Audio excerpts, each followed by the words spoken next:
Good evening.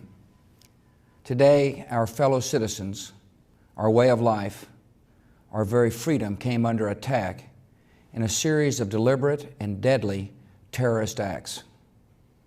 The victims were in airplanes or in their offices, secretaries, businessmen and women, military and federal workers, moms and dads, friends and neighbors. Thousands of lives were suddenly ended by evil, despicable acts of terror.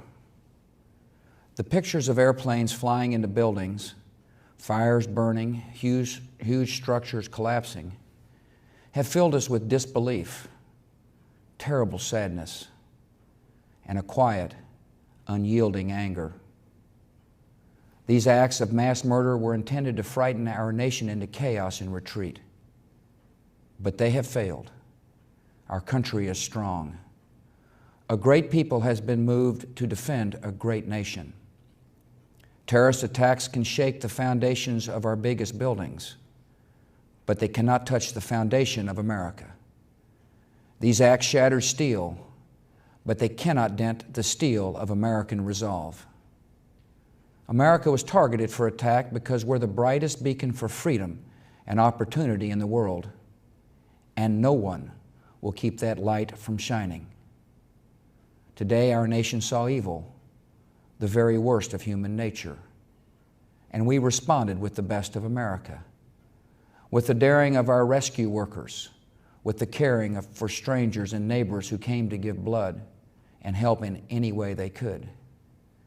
Immediately following the first attack, I implemented our government's emergency response plans. Our military is powerful, and it's prepared. Our emergency teams are working in New York City and Washington, D.C. to help with local rescue efforts.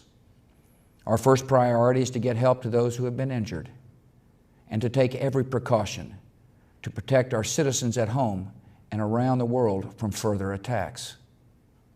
The functions of our government continue without interruption.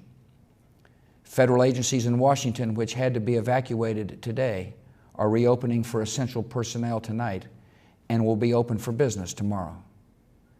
Our financial institutions remain strong, and the American economy will be open for business as well. The search is underway for those who are behind these evil acts. I've directed the full resources of our intelligence and law enforcement communities to find those responsible and to bring them to justice. We will make no distinction between the terrorists who committed these acts and those who harbor them. I appreciate so very much the members of Congress who have joined me in strongly condemning these attacks. And on behalf of the American people, I thank the many world leaders who have called to offer their condolences and assistance.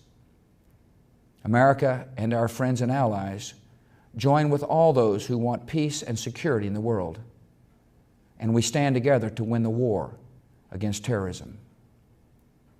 Tonight, I ask for your prayers for all those who grieve, for the children whose worlds have been shattered, for all whose sense of safety and security has been threatened. And I pray they will be comforted by a power greater than any of us, spoken through the ages in Psalm 23.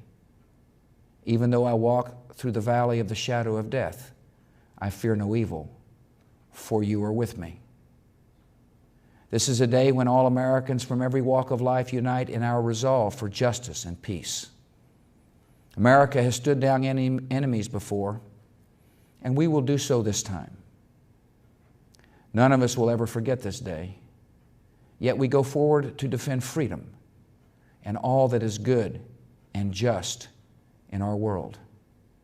Thank you, good night, and God bless America.